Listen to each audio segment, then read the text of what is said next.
Some SUVs get dragged online for bad turbos, cheap plastics, or electrical gremlins, but the real-world data tells a totally different story.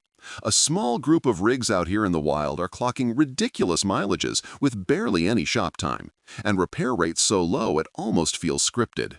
Hey guys, this is Brian from CarLandTV, and today we're digging into the 7 SUVs in America with the lowest break rates, the ones that stay out of the shop and keep your wallet chill. But first, do me a quick favor. Tap that subscribe button and ring the bell so you don't miss what's coming next. It ain't required, but those clicks keep this thing rolling and make it easier for me to keep dropping solid car content straight to your screen. Now, let's get back into it.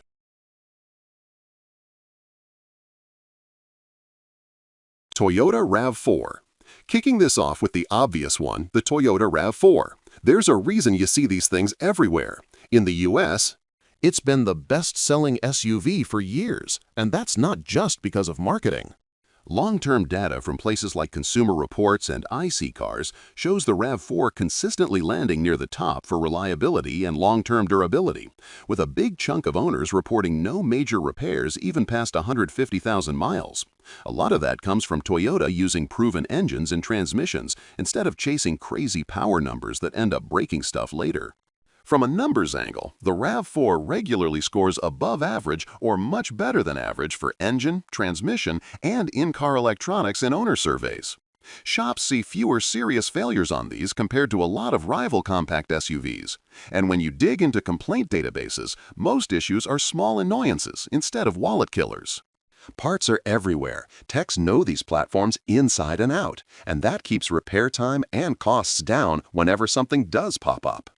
If you care about brake rates, the big takeaway is simple. A RAV4, especially one that's been maintained decently, is one of the least likely SUVs in its class to blindside you with a big repair. That is exactly why this thing earns a spot on a list about the lowest brake rates in America. Lexus RX. Next one on my radar is the Lexus RX, because this thing lives in the shop way less than most luxury SUVs. When you look at the data from J.D. Power and Consumer Reports, the RX keeps landing near the top for dependability and predicted reliability. In multiple vehicle dependability studies, Lexus as a brand is usually number 1 or close to it, and the RX is one of the core models carrying that score. So when folks talk about low brake rates, this is one of the cleanest examples in the luxury world. From a real-world standpoint, I see a few reasons why the RX stays chill on repairs. Lexus leans on proven powertrains, especially the V6 and the hybrid setups that have been refined for years. Owner surveys and long-term reports show very low complaint levels on engines and transmissions. And most of the issues that do pop up are small things like infotainment quirks or wear items. Nothing fun, but nothing that usually has you dropping $3,000 out of nowhere. On top of that, Toyota and Lexus share a ton of parts, which keeps availability high and helps keep repair costs from going insane when something finally needs attention. If you are shopping for something comfy that also stays out of the service bay, the RX is one of the safest plays in the US market. You get a quiet ride, good build quality, and a track record where owners regularly report hitting high mileage without major mechanical drama. For a luxury SUV, that combination of comfort and low brake rate is rare, and that is why the RX easily earns a slot on a list like this. Toyota Highlander. When I look at mid-size family SUVs that almost never leave people stranded, the Toyota Highlander is high on that list. Reliability outfits in the States keep backing that up. Consumer Reports has given recent Highlander model years top-tier predicted reliability, and J.D. Power's dependability studies regularly show Toyota near the top of the rankings.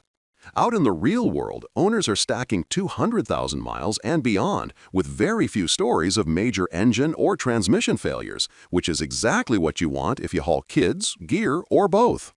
Part of the secret is that Toyota does not go crazy with experimental drivetrains here. The long-running V6 and now the 2.5-liter hybrid setup are both based on hardware Toyota has used across multiple models. That means engineers have had years to iron out weak spots before you ever see it on a dealer lot. Repair databases in the U.S. show that most Highlander issues are smaller things like worn suspension parts or minor electronics, and those usually come with age and mileage, not because the platform is fragile. Parts availability is solid, and every independent shop knows how to work on these. If you are hunting for a three-row SUV that keeps brake rates low and stress even lower, the Highlander is a safe bet. It is not the flashiest thing on the road, but in terms of staying out of the shop and protecting your wallet long-term, this one earns its spot on the list. Subaru Forester. Subaru Forester is one of those SUVs where the details actually back up the low brake rate talk. When you look at the newer generations, Subaru moved away from the old EJ25 engines that had the classic head gasket stories and went to the FB series motors. Those FB25 engines use a different head gasket design, better cooling passages, and timing chains instead of belts, which cuts out a big failure point and one major service bill. On top of that, the naturally aspirated setup is tuned pretty conservatively, so you are not stressing the internals chasing big power numbers. The other big question I always get is the CVT. Early Subaru CVTs had people nervous, but field data on Foresters from roughly 2016 onward shows very low actual failure rates when the fluid is serviced on time. Most shops see more complaints about neglect and skipped maintenance than about the hardware itself. Common issues that do show up on the Forester in owner reports are things like wheel bearings, minor suspension wear, or sensors, which are annoying but not park the car for a month problems. What makes the Forester interesting on a list like this is how rarely you hear about blown engines, dead transmissions, or constant electrical nightmares, especially once Subaru cleaned up the old oil consumption era. Owners pushing past 150,000 and 200,000 miles are usually talking about routine wear items, not big catastrophic failures. So if someone tells me they want all-wheel drive, solid safety, and low odds of major repairs, a newer Forester stays on my recommendation list. Honda CR-V. Honda CR-V is one of those crossovers that just quietly does its job, and the reliability data keeps backing that up. When you look at owner surveys and long-term studies, CR-Vs show very low rates of engine and transmission failure, especially on the non-turbo and well-maintained 1.5 turbo models. The K-Series engines in older CR-Vs have a long record of hitting 200,000 miles plus without major internal work. And even the newer 1.5T, once Honda addressed the early oil dilution complaints with software updates and hardware tweaks, settled into a pretty solid track record. Shops see routine maintenance way more often than catastrophic engine teardowns on these. Transmission-wise, the older 5-speed automatics are known for being stout if you keep the fluid fresh. On the newer CVT models, real-world failure rates are still relatively low compared to some rival brands. Most issues show up when owners skip fluid changes or abuse the car, not because the unit is inherently fragile. Common repair items on CR-Vs tend to be stuff like AC components, suspension bushings, or minor electronics, which are annoying but not your SUV is toast problems. From a practical angle, I like the CR-V for people who just want to drive, change fluids, and keep it moving. Parts are easy to find. Every independent shop in America knows how to work on Hondas, and there is a huge pool of used and aftermarket parts if you ever need them.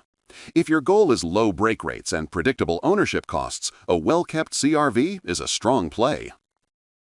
Lexus GX. Lexus GX is where the conversation shifts from reliable crossover to this thing is basically a luxury tank. Underneath the leather and wood, it is riding on the same basic platform as the global Land Cruiser Prado, with a body-on-frame layout, old-school full-time four-wheel drive, and hardware that was designed for rough roads, not mall duty. That 4.6-liter 1UR FE V8 is a huge part of why the brake rates stay low. It uses a timing chain, port fuel injection, and conservative tuning, so you do not see a bunch of turbo failures, carbon buildup drama, or timing belt jobs. These engines are known to cross 250,000 miles with nothing more than oil, coolant, and basic maintenance, and high-mileage examples are all over the used market. The transmission story has the same vibe. Most GX models use the Aisin 6-speed automatic that Toyota has run in trucks and SUVs for years. That unit has a solid reputation in Tundras, 4Runners, and Land Cruisers, and failure rates are low when the fluid is serviced on schedule. Transfer cases and differentials are also shared with other Toyota body-on-frame rigs, so the parts are well proven and easy to source. When GX owners do report problems, it is usually stuff like suspension height sensors, air suspension components on older trucks, or age-related wear. Annoying, sure, but not catastrophic engine or gearbox failures. From a reliability angle, that is why this rig keeps popping up in long-term dependability lists and high-mileage rankings. You are basically buying Toyota truck guts with a Lexus badge. If someone tells me they want a luxury SUV that can take abuse, tow, and stay out of the shop as it ages, a well-maintained GX is always an excellent long-term investment. Mazda CX-5. Mazda CX-5 closes this list because the reliability story on these is actually solid once you dig into the details. Mazda has been scoring near the top in Consumer Reports' brand reliability rankings for the last few years, and the CX-5 is one of the main reasons why. The engines are from the Skyactiv G family, mostly 2 and 2.5-liter 4s, naturally aspirated or with a single turbo. They use direct injection but run relatively modest boost and compression for what they are doing, so you are not seeing widespread turbo failures, rod issues, or timing chain carnage in normal use. High mileage owners in the States are reporting 150,000 to 200,000 miles with no internal engine work as long as oil changes are on point. Transmission-wise, Mazda stuck with a conventional 6-speed automatic instead of chasing 8, 9, or 10 forward gears. That box is used across multiple Mazda models, and failure rates have stayed low compared to some of the more complex transmissions on the market. Most of what you see in forums and shop talk for CX-5 are things like brake wear, occasional infotainment glitches, or minor suspension stuff, not your Transys toast calls. That simplicity is a big part of why the brake rate stays chill. From a practical standpoint, CX-5 ownership looks pretty predictable. Parts supply is good, independent shops are comfortable working on them, and there is no giant pattern of catastrophic engine or gearbox problems hanging over the model.